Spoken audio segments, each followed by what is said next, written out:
as you know, we're talking about stories. So the theme is stories this year. And with your coaching, I suppose that stories are an important feature of the work that you do, I imagine. Is that correct, Gabriella? Yeah, so I am a coach, but also I have a creativity app, which uses random prompt cards to spark imagination and trigger new ideas.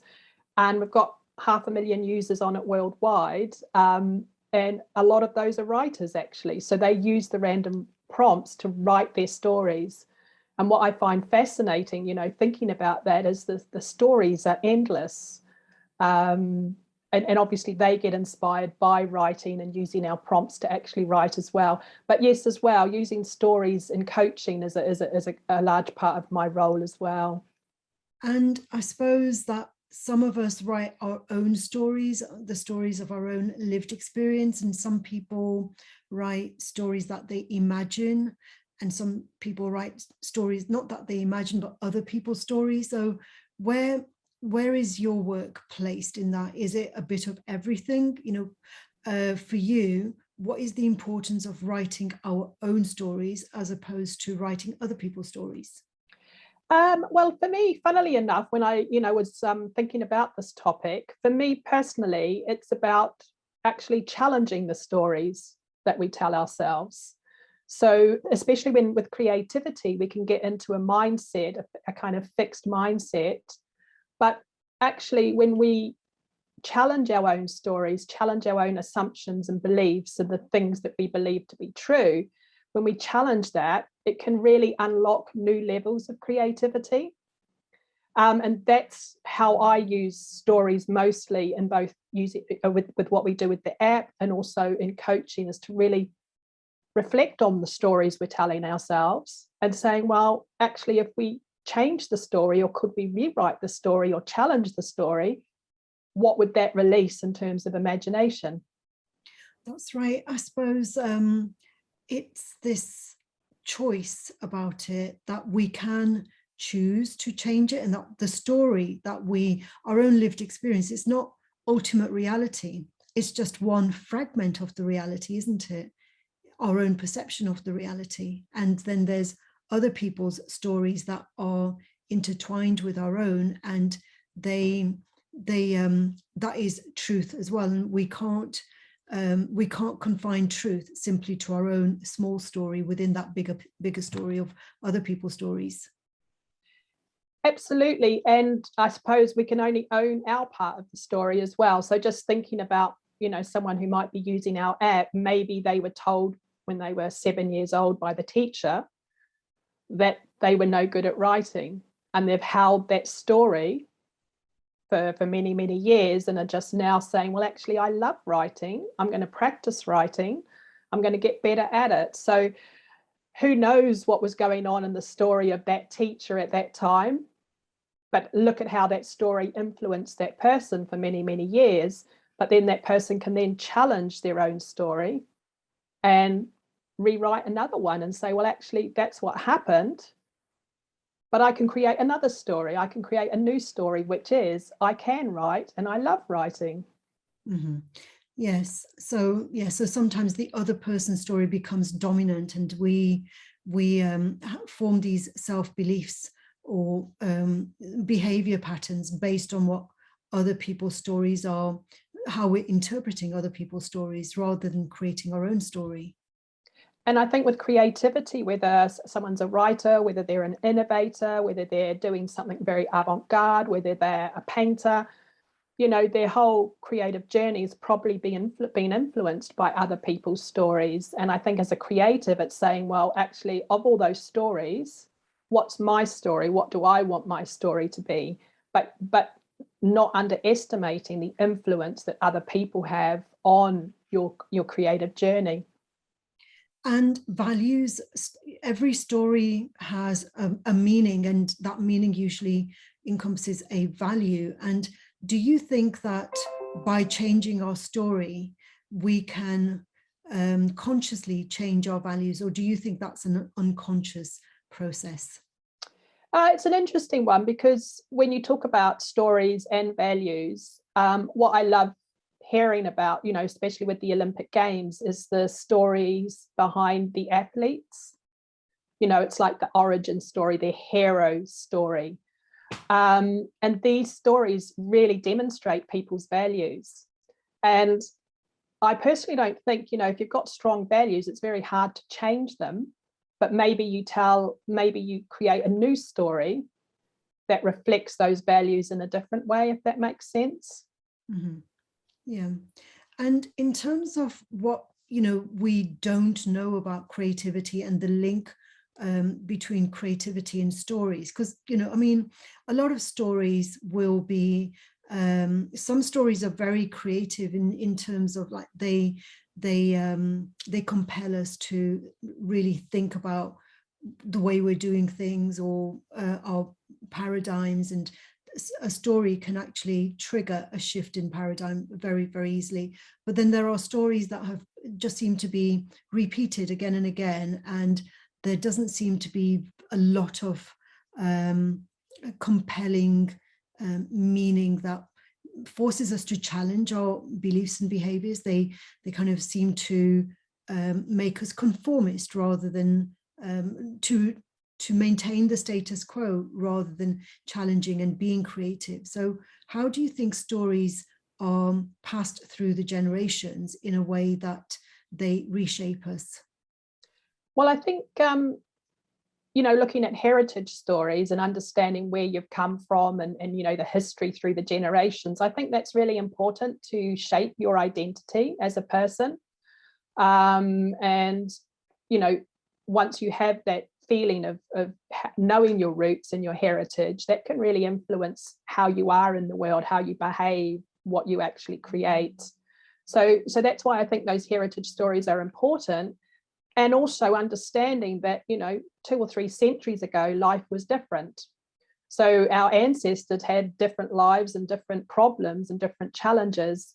And just because maybe one of their values or beliefs worked then, it doesn't necessarily mean it's going to be relevant for us now. So I'd say draw on the stories, be inspired by your heritage, and also, challenge the assumptions that your ancestors have made. And maybe you're the one that's the one that might go against the family norm, let's say, but you create a new paradigm for the next generation to come.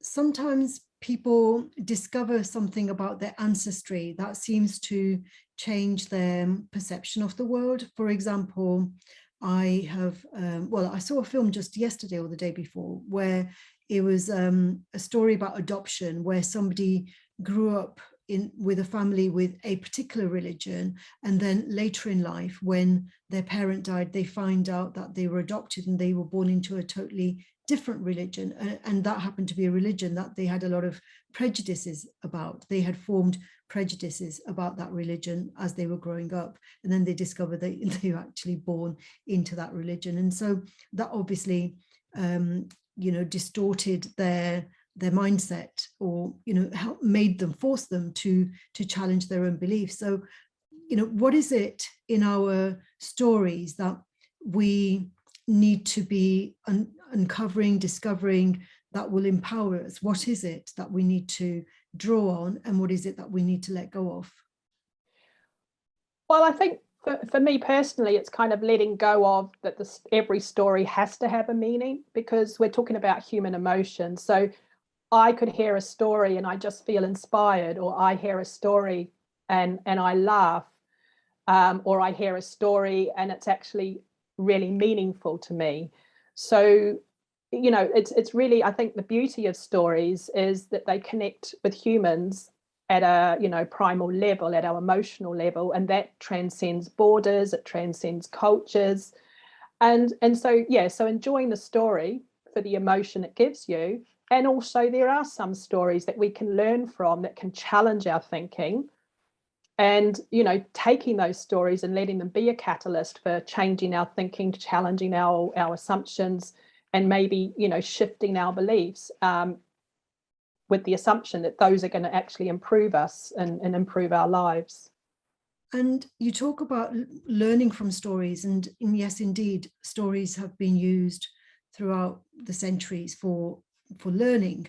And stories can also be used to manipulate, to shape and to mold people to be conformist. So for example, when we look back at the fairy stories that a lot of children are told, fairy stories, they tend to portray the young girls to be, to aspire to a certain type of behavior, and boys to aspire to a different type of behavior, like to be adventurous and to be courageous, and girls will be molded through those stories to be gentle and to be kind, etc. So in terms of the power of stories to manipulate our behaviors, like at what point do we start to challenge those manipulations? I mean, because I do a lot of work in the space industry, and, every woman in the space industry's got a story about when they were a child and how difficult it was perhaps for them to think about going into the space industry or being an astronaut, given what, the stories and what was, what they read when they were younger.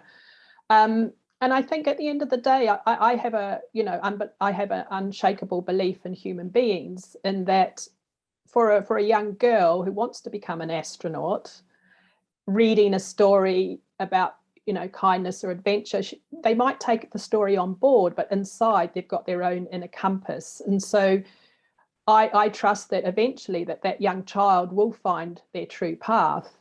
And in terms of, well, what can change? Well, I think, obviously parents have a lot of influence in the stories that they read their children and the stories that they tell. Obviously retailers, obviously education as well. And so you're right. I mean, those stories can shape beliefs at a very young age, but in my experience, especially as a coach, if a child's got an inner calling or an inner drive, that will eventually win. But it will mean that they might have to go against tradition, go against stories that they've been told, go against family principles, and that might be one of the biggest obstacles in their journey. But that at the end of the day, that shapes who they are. Mm-hmm.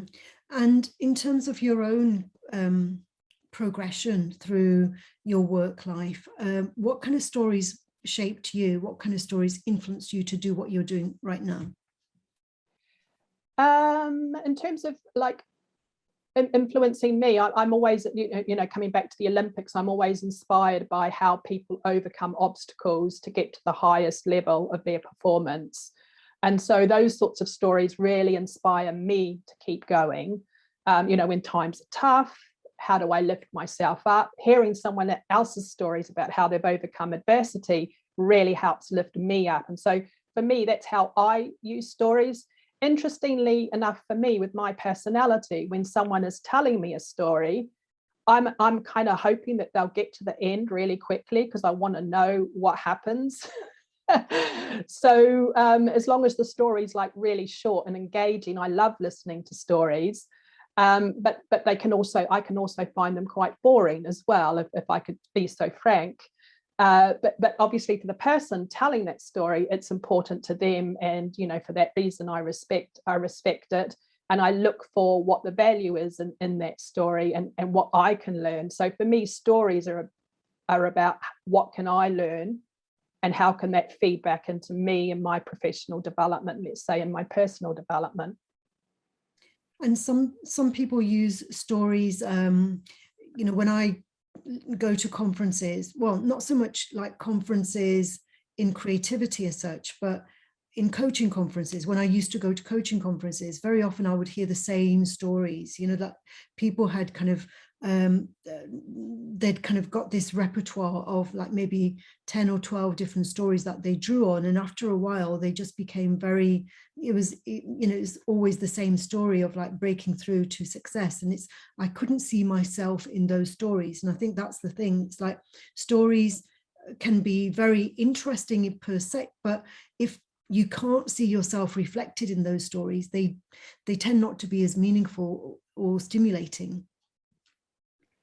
And I think that comes down to what's the moral of the story. So when someone's telling a story, what is the journey? What's the character journey that they're telling? Especially at a conference, there's always a reason behind the story. So what is the moral?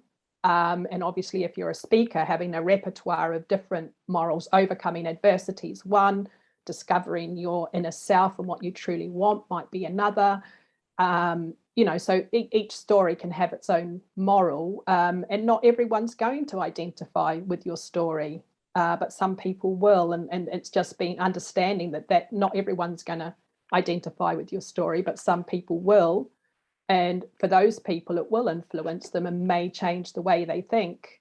And because I specialize in innovation, often when you're talking about visionary kind of concepts, things that don't actually exist today, stories can be really powerful for making that real for people. So being able to tell a story, take people on a journey to take them to this place that doesn't yet exist.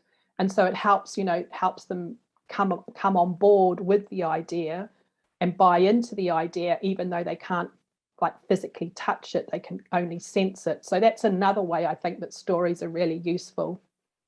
And I suppose that every organization, like you work in the space industry, you said earlier, and every organization, every industry, there needs to be a vision. So that's where the story comes in. It's like, what is the story that is going to drive people? What's going to create the culture? But then at the same time, there needs to be a strategy. There needs to be the operational, the skills that are required. And I suppose that's where there can be a challenge. It's like, how much of the storytelling will be able to teach the facts. An astronaut doesn't become a rocket scientist, doesn't become a rocket scientist simply by listening to stories. There's a lot of factual information that needs to be learned as well. And I think that's where the balance needs to be judged, isn't it? Because I coach a rocket scientist, so for this person, the vision and the story and the inspiration of being involved in getting humans to Mars is totally inspirational. So that's really helped this person get through the ups and downs of, studying aerospace engineering, systems engineering, and all the ups and downs. So it's kind of been like a fuel for this person throughout their career. But as you say, they have to learn the nuts and bolts. But when you're learning the nuts and bolts of a particular role or function, it makes things so much more meaningful if it's aligned to a bigger vision, a story that you truly believe in and that you're passionate about. That's right. And that reminds me of a very popular coaching story that I've heard numerous times about somebody asking the janitor what they're doing, and the janitor says, I'm building a cathedral, because they were part of that environment where that was what the bigger picture was. And so they didn't see themselves simply as a cleaner, they saw themselves as someone who is building a cathedral. So we're part of that bigger picture, and at the same time there is the logic and the analysis and the nuts and bolts, as you say. We need to learn those as well, but maybe there is more meaning, as you say, in why we're doing all of that, the tedious work of memorizing. How much of stories, like how can we use stories to memorize information? I think in the olden days, people did used to use, I know my parents, for example, they had excellent memories because they built a story around all the different bits of information that they needed to carry forward without writing things down. So that's like an underexplored area, I think, in terms of creativity, is that the importance of memory. We don't often talk about memory being associated with creativity. I think the way I see stories and the memory interlinking with creativity is that when we come up against a problem, our brain will automatically go and look for the easiest, fastest solution. But by having lots of stories in your mind, lots of experiences, lots of memories, if you give your brain the chance and the stimulation, which is why that's the way our random prompts work, it really disrupts your thinking so that you think of different things, then you can start piecing together or connecting dots between stories to create something new. And so that's where I think the stories, and that's why I recommend to a lot of my clients, watch TED Talks, watch the biographies of, famous innovators, understand their story, and have that basically build your memory bank with stories, with facts, with information, so that when a problem comes up, you know, given disruption, you can actually access all those stories, all the points in those stories, and maybe, as I said, you can connect them in new and different ways, and that sparks the idea. And that's called the Medici effect, which is kind of like the intersection of different ideas coming to a point, and that point being new and novel. And that's how I think stories can really help. And I think a lot of leaders, they tend to be highly skilled in making those connections. So you just give them a question and they've got a dozen different stories that they can draw on to make meaning of what you have just asked them. I think for leaders, storytelling is an important skill, and a lot of them are training in it and becoming really adept at it, because stories can inspire. Stories can kind of really connect to those primal human emotions. And, you know, people do things for rational and emotional reasons, but if you can really tap into the emotional reasons, you'll get higher commitment, higher engagement, and higher productivity as well. So I think that's why leaders, you know, storytelling is a really important skill for leaders. Mm-hmm. And in terms of what we still need to explore in terms of researching this area, the relationship between stories, creativity, and culture, and the things that we've been discussing, what do you think we should be focused on in terms of what we still need to try and understand a bit better?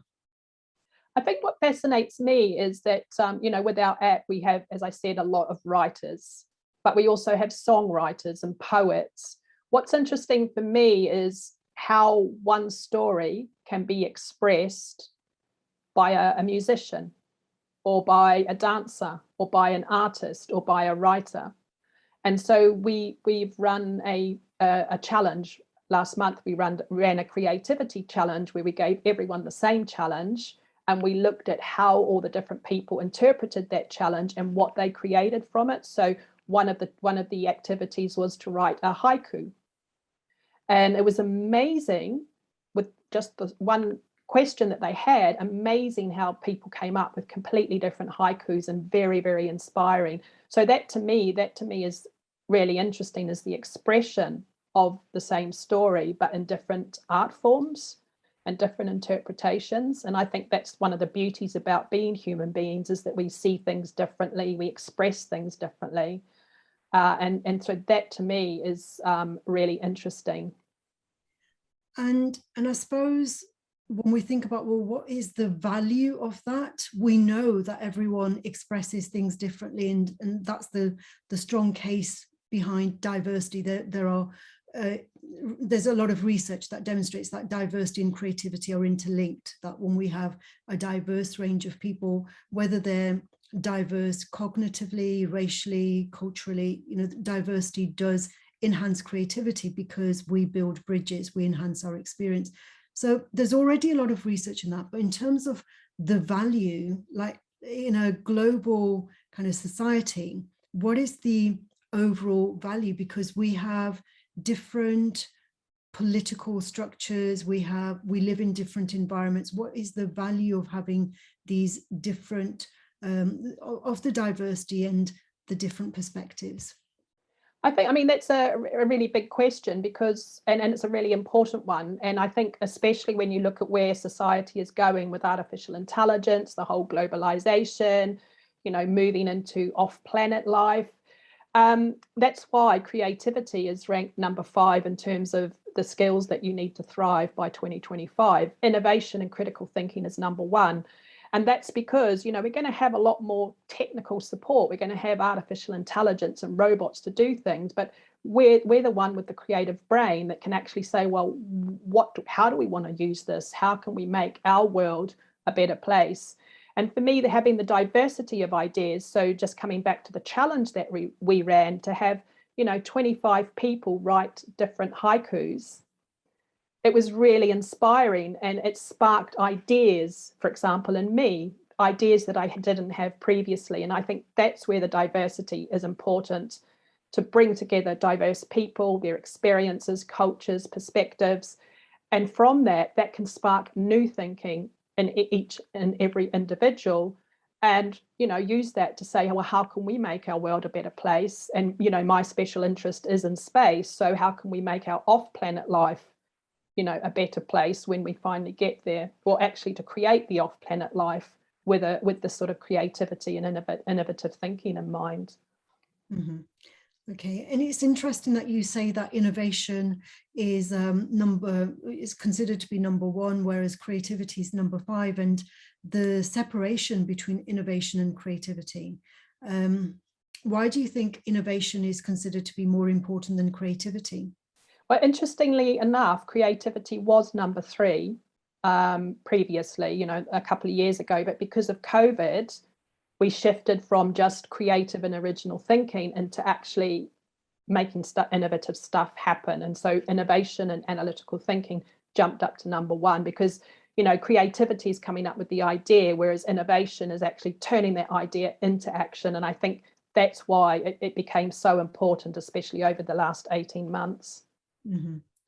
And I suppose skills such as collaboration, because innovation can be all well and good, but if we are being innovative in isolation, it might not be sustainable. And I would have thought that during the pandemic, skills that are related to sustainability perhaps would have risen. I don't know, how far down in the scale sustainability and collaboration were. I can't tell you the exact spot of collaboration, but it definitely is up there in the top 10. It's perceived as a very important skill, I'm sure. And as you say, it's a really important part of innovation, because to get the best ideas, bring those diverse heads together, and come up with an optimal solution. And you talk about your interest in space and, going to Mars. And for some people, that's still beyond the realms of what is possible at this point in time, isn't it? And so I suppose creativity is about, making the impossible seem possible, making it seem kind of more tangible than it is. So like through that imagination, we're making what seemed to be invisible to become visible, And absolutely, and that reflects individually in every person's life. So for someone, it might be imagining a new house, their ideal house, and making that real. For someone else, it might be finishing their novel and actually doing that, and actually touching getting a printed version of their novel. So I think it's personal, and it's whatever inspires you. But I recommend having that growth mindset, having that stretch goal, having that kind of one impossible thing, and then making it possible, because that really shows what you're capable of when you really put your mind to it. Absolutely. Well, thank you very much, Gabriella. That's been a wonderful conversation, and I've hopefully I will speak with you again very soon. Yeah, wonderful. Thank you. Great. Thank you. Bye for now. Bye.